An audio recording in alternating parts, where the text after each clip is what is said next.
ಭಾಳ ಜನ ಅರ್ಜುನ್ ಮಹೇಂದ್ರ 555 ಟ್ರ್ಯಾಕ್ಟರ್ ಬೇಕಂತ ಮೆಸೇಜ್ ಹಾಕ್ತಾ ಇದ್ರಿ. ನಿಮ್ಮ ಸಲುವಾಗಿ ಒಂದು ಅರ್ಜುನ್ ಮಹೇಂದ್ರ 555 ಟ್ರ್ಯಾಕ್ಟರ್ ಮಾರಾಟಕ್ಕೆ ತಂದು ನೋಡ್ರಿ. ನಮಸ್ಕಾರ ಎಲ್ಲರಿಗೂ, ಮಲ್ಲುವತ್ನಿ ವಿಕಿ ಯೂಟ್ಯೂಬ್ ಹಾಗೂ ಇನ್ಸ್ಟಾಗ್ರಾಮ್ ಪೇಜ್ಗೆ ಸ್ವಾಗತ. ಇವತ್ತಿನ ಈ ಒಂದು ಅರ್ಜುನ್ ಅಲ್ಟ್ರಾ 555 ಟ್ರ್ಯಾಕ್ಟರ್ ಆದ್ರೆ ಮಾರಾಟಕ್ಕೆ ಸ್ನೇಹಿತರೆ, ಇದರ ಬಗ್ಗೆ ಸಂಪೂರ್ಣವಾದ ಮಾಹಿತಿ ತಿಳಿದುಕೊಳ್ಳಿ ಮುಂಚೆ ಇನ್ನೂ ಯಾರು ಯೂಟ್ಯೂಬ್ ಮತ್ತು ಇನ್ಸ್ಟಾಗ್ರಾಮ್ ಪೇಜ್ಗೆ ಫಾಲೋ ಆಗೋ ಸಬ್ಸ್ಕ್ರೈಬ್ ಆಗಲ್ಲ, ದಯವಿಟ್ಟು ಫಾಲೋ ಆಗೋ ಸಬ್ಸ್ಕ್ರೈಬ್ ಮಾಡಿಕೊಳ್ಳಿ. ನಿಮ್ಮ ಹತ್ತಿರ ಹಾಗೂ ನಿಮ್ಮ ಸ್ನೇಹಿತರ ಹತ್ರ ಯಾವುದಾದ್ರೂ ಸೆಕೆಂಡ್ ಹ್ಯಾಂಡ್ ವಾಹನಗಳು ಮಾರಾಟಕ್ಕಿದ್ದರೆ ಸ್ಕ್ರೀನ್ ಮೇಲೆ ಕಾಣುವ ನನ್ನ ನಂಬರ್ಗೆ ಫೋಟೋ ಮತ್ತು ಡೀಟೇಲ್ಸ್ ಅನ್ನು ಕಳಿಸಿ. ನನ್ನ ಯೂಟ್ಯೂಬ್ ಮತ್ತು ಇನ್ಸ್ಟಾಗ್ರಾಮ್ ಪೇಜ್ ನಲ್ಲಿ ಅಪ್ಲೋಡ್ ಮಾಡಿ ಕೊಡ್ತೇನೆ ಸ್ನೇಹಿತರೆ. ಇನ್ನು ಅರ್ಜುನ್ ಅಲ್ಟ್ರಾ 555 ಟ್ರ್ಯಾಕ್ಟರ್ ಸಂಪೂರ್ಣವಾದ ಮಾಹಿತಿ ನೋಡಿದ್ರೆ ಇದು 2016 ಮಾಡೆಲ್ ಆಗಿದೆ. ಇದು ಒಳ್ಳೆ ಗುಡ್ ಕಂಡೀಷನ್ ಇದೆ ಸ್ನೇಹಿತರೆ. ಈ ಟ್ರ್ಯಾಕ್ಟರ್ ಇಂಜಿನ್ ಆಗಿರಬಹುದು, ಗೇರ್ ಬಾಕ್ಸ್ ಆಗಿರಬಹುದು, ಒಳ್ಳೆ ಗುಡ್ ಕಂಡೀಷನ್ ಅಲ್ಲಿ ಇದೆ. ಹಾಗೂ ಈ ಟ್ರ್ಯಾಕ್ಟರ್ ಗೆ ಸಂಬಂಧಪಟ್ಟ front and back tyre buttons ಕೂಡ ಒಳ್ಳೆ ಗುಡ್ ಕಂಡೀಷನ್ ಅಲ್ಲಿ ಇದೆ. ಮತ್ತು ಈ ಟ್ರ್ಯಾಕ್ಟರ್ ಡಾಕ್ಯುಮೆಂಟ್ ಎಲ್ಲ ಫುಲ್ ಕ್ಲಿಯರ್ ಆಗೋ ರನ್ನಿಂಗ್ ಅಲ್ಲಿ ಇದೆ. ಇದು ಸಿಂಗಲ್ ಓನರ್ ಅನ್ನು ಹೊಂದಿದೆ. ಇನ್ನು ತೆಗೆದುಕೊಳ್ಳೋರು ಎರಡನೇ ಓನರ್ ಆಗುತ್ತೆ. ಟ್ರ್ಯಾಕ್ಟರ್ ಇರುವ ಲೊಕೇಶನ್ ನೋಡಿದ್ರೆ ಗೋಕಾಕ್ ತಾಲೂಕಿನ ಅರಬಾವಿ ಲೊಕೇಶನ್ ಗಾದ್ರೆ ಅರ್ಜುನ್ ಅಲ್ಟ್ರಾ 555 ಟ್ರ್ಯಾಕ್ಟರ್ ನೋಡೋದಕ್ಕೆ ಸಿಗುತ್ತದೆ.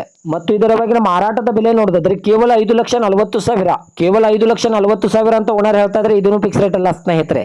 ನನ್ನ ಇನ್ಸ್ಟಾಗ್ರಾಮ್ ಅಕೌಂಟ್ ಅನ್ನು ಫಾಲೋ ಮಾಡ್ಕೊಂಡ್ರೆ ಇನ್ನೂ ಕಡಿಮೆ ಮಾಡಿ ಕೊಡ್ತಾರೆ.